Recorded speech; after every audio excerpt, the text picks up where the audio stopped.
नमस्कार मित्रों, आपके अपने YouTube चैनल में आपका स्वागत है। आज की जो कहानी है ये बड़ी ज्ञानवर्धक है। इसका नाम है पाप की गठरी। पाप हर इंसान करता है। ऐसा इस संसार में कोई भी व्यक्ति नहीं है जो पाप नहीं करता हो। लेकिन पाप की गठरी किसके सर पे रखी जाती है? कौन है वो व्यक्ति जिसके सर पे पाप की गठरी रखी जाती है और वो संसार का सबसे बड़ा पापी होता है? आज की कहानी में आप इसको जानेंगे। आज की जो कहानी है बड़ी पावन और पवित्र कहानी है। ऐसा कहा जाता है कि इस कहानी को जो इंसान ध्यान लगाकर और मन से सुनता है उसके जीवन से समस्त प्रकार के पाप दोष नष्ट हो जाते हैं। उसके जीवन में चाहे उस व्यक्ति ने कितने भी पाप किए हों, कितने भी बुरे कर्म किए हों, उन सभी से उसको मुक्ति मिल जाती है और वो निर्दोष निरपापी हो जाता है। कहा जाता है कि जिस तरीके से गंगा में नहाने से पाप दोष नष्ट होते हैं, उसी तरीके से इस कहानी को ध्यान मग्न होकर सुनने से, चित्त मगन होकर सुनने से सभी पापों से मुक्ति मिल जाती है। जाने अनजाने में पाप हर व्यक्ति करता है। इस संसार में ऐसा कोई व्यक्ति नहीं है जो पाप नहीं करता हो। हम ना चाहते हुए भी हमसे पाप हो जाता है और हमें पता ही नहीं चलता कि हम किस पाप के भागीदारी बन जाते हैं। कहानी शुरू करने से पहले जो लोग हमसे नए जुड़े हैं वो हमारे चैनल को सब्सक्राइब करें। एक समय की बात है कि कदली वन में एक मोर और मोरनी रहते थे। उनका जीवन बड़ा सुखमयी था। दोनों पति पत्नी अपना जीवन सुखी गुजार रहे थे। उनके जीवन में कभी कोई संकट नहीं आया था। वो दोनों कभी ये जानते नहीं थे कि दुख होता क्या है, संकट होता क्या है, इस बारे में दोनों को भान भी नहीं था। उनका जीवन बड़ा सुखमयी था। लेकिन कहते हैं ना कि सुख के बाद हमेशा दुख आता है। कुछ ऐसा ही मोर मोरनी के साथ होने वाला है। एक दिन की बात है कि आसमान में काले काले बादल मंडराने लगते हैं और पूर्व दिशा से जोरदार तूफान उड़ता हुआ आता है। जोरदार बवंडर आता हुआ दिखाई देता है। तब मोर और मोरनी उड़कर एक वट वृक्ष में जाके बैठ जाते हैं। वो वट वृक्ष काफी गहरा वट वृक्ष था। उस वट वृक्ष में काफी सारे जीव जंतु रहते थे। काफी सारे पक्षियों के घोंसले थे। काफी सारे पक्षियों के छोटे छोटे बच्चे थे। काफी सारे पक्षियों के अंडे रखे हुए थे। उस वट वृक्ष में मोर और मोरनी दोनों जाके बैठ जाते हैं और वट वृक्ष को अपने पैरों से मजबूत पकड़ लेते हैं। जब पूर्व दिशा से जोरदार बवंडर आता है तो वट वृक्ष को झकझोर के रख देता है। तूफान की वजह से उस वट वृक्ष में से काफी सारे पक्षियों के अंडे नीचे गिरकर फूट जाते हैं। उन काफी सारे पक्षियों के छोटे बच्चे घोंसले से नीचे गिर के मर जाते हैं। काफी सारे उड़ने वाले पक्षी भी तूफान की वजह से खत्म हो जाते हैं और भी अन्य कई जीव जंतु मारे जाते हैं। इतना तगड़ा वो तूफान आया था। जब तूफान खत्म हो जाता है, तूफान थम जाता है, तूफान रुक जाता है, तब मोर और मोरनी भी चैन की सांस लेते हैं और नीचे जमीन पर उतर कर देखते हैं कि काफी सारे पशु पक्षी जीव जंतु मरे हुए पड़े हैं। काफी सारे छोटे छोटे बच्चे भी मरे हुए पड़े हुए हैं। ये देखकर मोरनी बड़ी दुखी होती है और मोरनी की आंखों से आंसुओं की धारा बहने लगती है। मोरनी मोर से कहती है कि पिया जी, आज हमसे बड़ा भारी पाप हुआ है और हम बड़े भारी पाप के भागीदारी बन गए हैं, क्योंकि हमारे रहते हुए इतने सारे पक्षी, इतने सारे पक्षियों के अंडे और पास में इतने सारे जीव जंतु मरे पड़े हैं। हमारे रहते हुए इतने सारे जीव जंतु मर चुके हैं, इसलिए ये सारा पाप तो हमें लगेगा। यही सोचकर मोरनी बड़ी दुखी होती है। मोर मोरनी को काफी समझाने की कोशिश करता है, लेकिन मोरनी को एक भी बात समझ में नहीं आती है। मोर कहता है कि हम पाप के भागीदारी नहीं है, कि पाप का भागीदारी वो है जो ये बवंडर को लेके आया है और इस बवंडर की वजह से काफी सारे जीव जंतु मर चुके हैं, इसलिए हम पाप के भागीदारी नहीं हैं। लेकिन मोरनी मोर की बात को सुनने के लिए राजी नहीं थी, तो मोर मोरनी को एक ऐसे सुनसान स्थान पर ले जाता है और मोरनी से कहता है कि मोरनी, मैं तुम्हें एक कहानी सुनाने जा रहा हूँ। इस कहानी को तुम ध्यान से सुनिएगा और इस कहानी के माध्यम से तुम्हें ये पता चलेगा कि सबसे बड़ा पाप का भागीदारी कौन होता है। तब मोर मोरनी को कहानी सुनाता है और मोरनी बड़े ध्यान से चित्त मगन होकर उस कहानी को सुनती है। मोर कहता है कि एक नगर में एक राजा रहता था। वह राजा बड़ा दयालु प्रवृत्ति का था। तो राजा विचार करता है कि मैं रोज 100 अंधे लोगों को खीर का भोजन खिलाया करूंगा। अब राजा यह निर्णय लेता है कि मैं रोज 100 अंधे लोगों को खीर का भोजन खिलाया करूंगा। वो राजा 100 अंधे लोगों को खीर खिलाता था। अब उसको काफी दिन निकल जाते हैं। काफी समय से वो अंधे लोगों को खीर खिलाता रहता है। लेकिन एक दिन की बात है कि जिस दूध से वो राजा खीर बनवाया करता था, उस खीर में एक सांप जाता है और सांप उस दूध में मुंह दे करके उसमें जहर उगल देता है। इस घटना का किसी को पता नहीं था कि दूध में सांप ने जहर मिला दिया है। फिर उस दूध की खीर बनाई जाती है और खीर बनाने के बाद उन 100 अंधे लोगों को खिला दी जाती है। जैसे ही वो 100 लोग खीर खाते हैं तो उनकी मृत्यु हो जाती है, वो लोग खत्म हो जाते हैं। जब राजा को ये पता चलता है कि जिन अंधे लोगों को राजा खीर खिलाया करता था, उन लोगों की खीर खाने से मृत्यु हो गई है, तो राजा बड़ा दुखी होता है। वो राजा ये आदेश देता है कि सबकी जांच की जाए। इन खीर खाने वाले अंधे लोगों की मृत्यु कैसे हुई है। अब राजा के सैनिक ये जांच करते हैं तो जांच में ये पाते हैं कि सांप का विष मिल जाने से इन लोगों की मृत्यु हुई है। अब राजा ये आदेश देता है कि सांप का जहर मिलाने वाला कौन है। फिर से राजा के सैनिक जांच पड़ताल करते हैं और जांच पड़ताल में यह पाते हैं कि किसी ने भी जहर नहीं मिलाया है। उस जांच पड़ताल में ये पाते हैं कि किसी भी मनुष्य ने, किसी भी व्यक्ति ने खीर में जहर नहीं मिलाया है।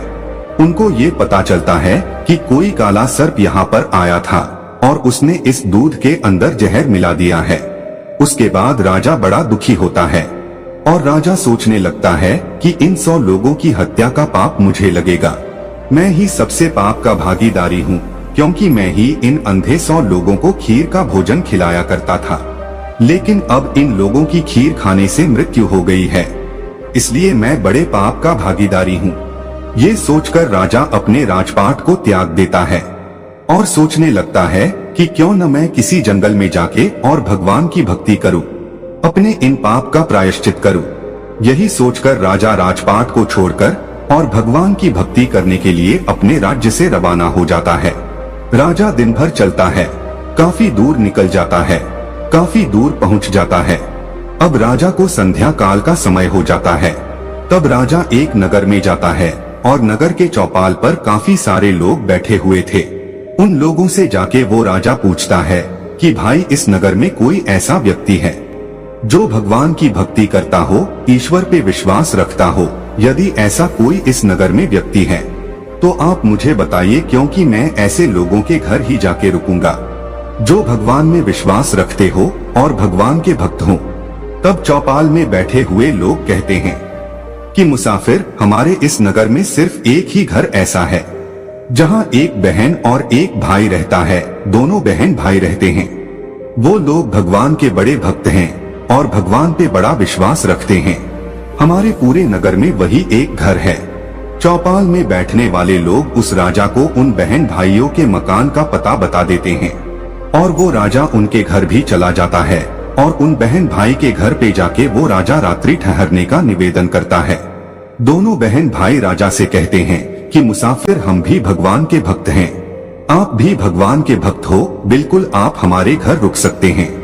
वो राजा दोनों बहन भाई के घर वहाँ पे रुक जाता है। जब सुबह का वक्त होता है तो राजा अपने बिस्तर से खड़ा होता है तो राजा देखता है कि उस घर में रहने वाली जो बहन थी वो भगवान के मंदिर में बैठी हुई है और ध्यान मग्न है। उस लड़की का रोज का ही नियम था कि सूर्य उदय होने से पहले वो अपनी पाठ पूजा संपन्न कर लेती थी और जल्दी भोजन बना के अपने भैया को खिलाकर और काम करने के लिए भेज देती थी। लेकिन उस दिन वो लड़की काफी समय तक ध्यान में मगन थी। वो लड़की अपनी ध्यान साधना तोड़ने का नाम नहीं ले रही थी। काफी समय निकल जाता है, सूर्य सर पे आ जाता है, तब वो लड़की अपनी पूजा से उठती है। जैसे वो लड़की पूजा से उठती है तो उसका भाई उससे कहता है कि बहना, आज तुमने पूजा में बड़ा टाइम लगा दिया है, मुझे काम पे जाना था, मैं भी काम पे नहीं जा पाया और हमारे घर पे ये मुसाफिर है, ये भी भोजन करके कहीं दूर जाते, लेकिन तुमने अपनी पूजा पाठ में बहुत समय लगा दिया है। वो लड़की अपने भाई से कहती है कि भैया, मैं धर्मराज के दरबार में थी और धर्मराज किसी ऐसे व्यक्ति का फैसला करने वाले थे उस फैसले को सुनने के लिए मैं काफी लेट हो गई। तब उस लड़की का भाई कहता है कि ऐसा क्या देख लिया तुमने धर्मराज के दरबार में, जिसके कारण तुम इतनी लेट हो गई। तब वो लड़की कहती कि भैया, एक नगर का राजा 100 अंधे लोगों को खीर खिलाया करता था, और वो खीर बनाने वाले दूध में एक दिन एक काले सांप ने जहर मिला दिया, विष मिला दिया, और जब उस दूध की खीर बनी और उन 100 अंधे लोगों ने उस खीर को ग्रहण किया तो उन सब अंधे लोगों की मृत्यु हो गई। अब धर्मराज ये फैसला करने वाले थे कि पाप का भागीदारी कौन है, वो राजा है या वो नाग जिसने दूध में विष मिला दिया था, या फिर वो लोग हैं जो रसोई में काम कर रहे थे, जिन्होंने दूध को उघाड़ा छोड़ दिया था, दूध पे ढक्कन नहीं रखा था। अब इन 3 लोग का धर्मराज फैसला करने वाले थे कि पाप का भागीदारी कौन है। तीनों ही बराबर के दोषी हैं, तो पाप का भागीदारी आखिर कौन है, राजा है या सांप है या रसोइया। इसी फैसले को सुनने के कारण मैं लेट हो गई थी। उस लड़की की इस बात को वो राजा भी सुन रहा था। जब राजा ने इस बात को सुना तो राजा अपनी बात को सुनकर और बड़ा चकित होता है। राजा सोचने लगता है कि ये सारी घटना मेरी है। तब राजा इस बात को और जानने का इच्छुक होता है, और वो राजा उस लड़की के पास जाता है और उस लड़की से कहता है कि बेटा, क्या फैसला हुआ, आखिर कौन है पाप का भागीदारी। राजा इस बात को उस लड़की से पूछता है तो लड़की कहती है कि आज कोई फैसला नहीं हो पाया है, फैसला कल होगा, कल इसका फैसला होगा कि पाप का भागीदारी कौन है। अब राजा उन दोनों बहन भाइयों से कहता है, क्या मैं एक दिन और आपके घर रुक सकता हूँ। इस बात को सुनकर दोनों बहन भाई हंसी खुशी उसको रुकने के लिए कहते हैं कि मुसाफिर, आप हमारे मेहमान हैं, आप जितने दिन चाहे उतने दिन हमारे घर में रुक सकते हैं। वो राजा इसलिए रुकता है कि दूसरे दिन वो जानना चाहता था कि फैसला क्या आता है, कौन है पाप का भागीदारी, राजा है या सांप है या रसोइया है। इसी बात को जानने के इच्छुक राजा दोनों बहन भाइयों के घर भी रुक जाता है। उधर चौपाल पे रहने वाले जो लोग थे, चौपाल पे बैठने वाले जो लोग थे, वो लोग बातें करते हैं और वो लोग कहते हैं कि कल जो मुसाफिर इन दोनों बहन भाई के घर पे आया था, ये मुसाफिर कुछ ठीक नहीं लगता है। सुंदर लड़की को देखकर और ये मुसाफिर यहाँ पे ठहर गया है।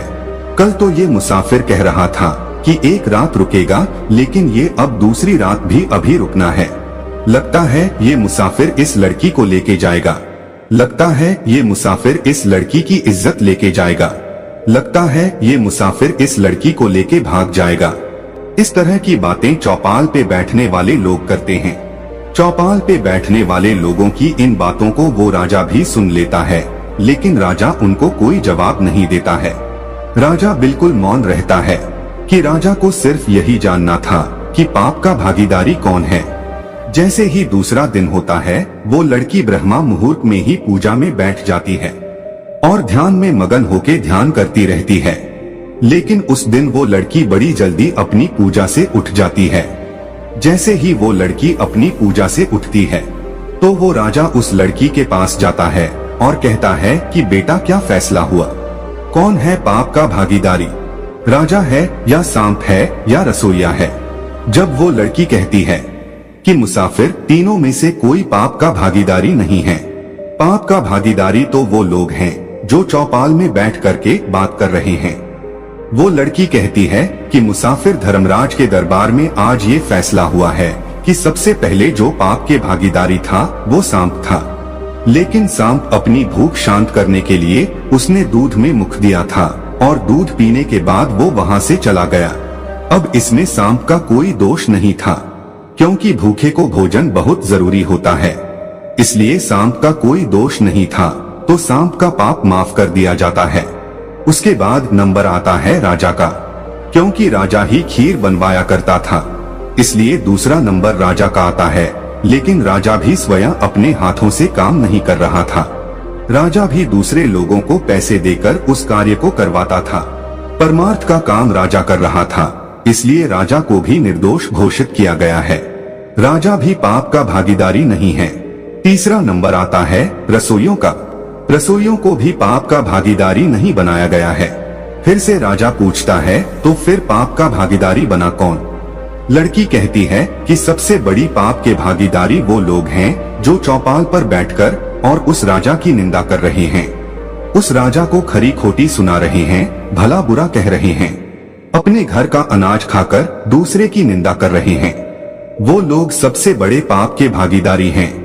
जो चौपाल में बैठकर वो लोग उस मुसाफिर के बारे में कह रहे थे कि मुसाफिर सुंदर लड़की को देखकर और इस घर में रुक गया है और इस लड़की को लेके भागेगा, इस लड़की की इज्जत लेके जाएगा, उन लोगों को सबसे बड़ा पाप का भागीदारी बताया गया है।